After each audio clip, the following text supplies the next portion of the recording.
ka zao io ry Zanety o tonga de ho lazaiko aminao marina zao le izy zao efa tena enjana be ny afery zao raha tsy makatsolotra kely ianao tsy tafavoaka eo sady efa fanaon'ny olona ry zamba fa zay tsy nanota taminareo zy ny tenin'ny paster zay no ka hitorabato azy ny amandry ny saiko za tsy miraty fandraisan'izany mihitsy rehefa lahady de mba miaino ohatran'ny olona rehetra kosa rehefa anatin'ny herinandro ny olana ambry zambato iny aneka de daka tonga rafozana ka trambongo avy no asiana fandribaratra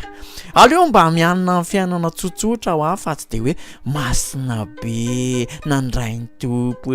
tsy manao tsolotra tsony mba manao ihany ry anina fa tsy de atao be loatra asiana fetrana ohatran'ny kredi any teloma io so de hoe rehefa mila miantso vady zay vao tsisy rezo zay ny tena politikako ny afa tsy ny andrambatsy benja zao letsy tena mba hiteny an'la farany androany tena tsy hiteny tsony fa hiteny farany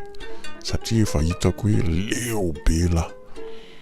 zay no ny atsoko an lazo arivo zao mba malalaka tsara tsika ro lafo miasa efa haiko letsy le zavatra ho lazainy lary zamba fa zao hoe leo be le resaka masina be okizay tsy mitovy le finoantsika ny finoana ofisialy efa nanabe alitra am'izay de tena zay mety amiko fa misy fanontaniana kely tiako apetraka amin'lahy ihany ty hoe elahy io zany tena tsy manota tsony elahy samy maty zany le hoe fiangonana tsisy pentina mofo lazany lasy tsisy fahatsona tsony mihitsy zany tsy haiko aloha tonga de ho valiko elahy amin'izay resaka zay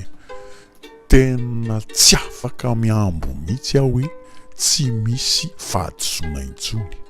tsy afaka miteny amin'lahy hoe tsy manota intsony fa ny zavatra lazaiko amin'lahy ny atao hoe fanafahan'i Kristy de zao ny ota efa ny bebahako tsy hiverenako intsony satria raha ny zanako nafaka tamin'izay de ho afaka tokoa ary tena marina ny fiainako zany ny mahatonga ny olona tsy mety mino mihitsy angery benja hoe tsy misy zany fahamasinana tanteraka zany de zao hoe diso hevitra tanteraka mihitsy ny olona fa mieritreritra izy fa ny herin'ny tena no avitany an'izany zavatra zany raha ny herin'ny tena tokoa de tsy mahavita an'izany mihitsy tsika nanao inona fa ny dradradradraina sy verina foana de zao hoe ny fisian'i Kristy ao amin'ilay olona no miteraka ny fahamasinana ary io fahamasinana misy proof hita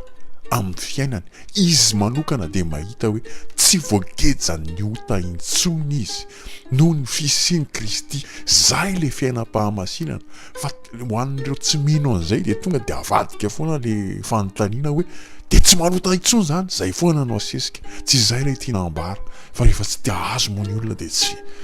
mini mikipy amin'izay zavatra zay le izy benzaka fitiavany ho ilazako azy